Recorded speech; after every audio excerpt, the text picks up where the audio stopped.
Hello students, তোমাদের TR study ক্লাবে।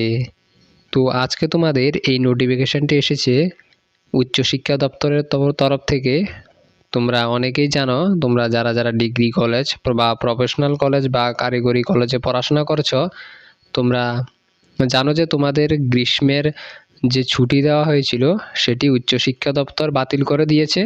তো এই নোটিফিকেশানে তোমাদের এটি বলা হয়েছে। তো চলো দেখা যাক এখানে তোমাদের কী বলা হয়েছে। কলেজে গ্রীষ্মের ছুটি বাতিল করে দিল উচ্চশিক্ষা দপ্তর। এই মর্মে দপ্তরের তরফে নির্দেশিকা জারি করা হয়েছে সোমবার। আগামী 9 মে থেকে 10 জুন পর্যন্ত কলেজে গ্রীষ্মের ছুটি নির্ধারিত ছিল। সোমবার উচ্চশিক্ষা দপ্তরের তরফে এক নির্দেশ জারি করে জানানো হয়েছে, ছাত্রছাত্রীদের স্বার্থে সমস্ত ডিগ্রি কলেজ বা প্রফেশনাল কলেজ বা কারিগরি কলেজে গ্রীষ্মের ছুটি প্রত্যাহার করা হয়েছে।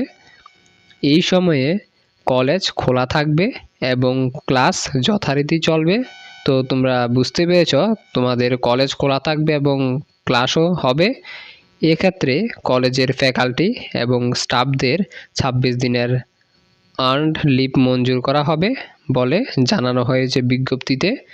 তো আশা করছি ছাত্রছাত্রীদের তোমরা বুঝতেই পেরেছ, তোমাদের কলেজের যে ছুটি দেওয়া হয়েছিল, তোমাদের ছুটি বাতিল করে দেওয়া হয়েছে উচ্চশিক্ষা দপ্তর থেকে।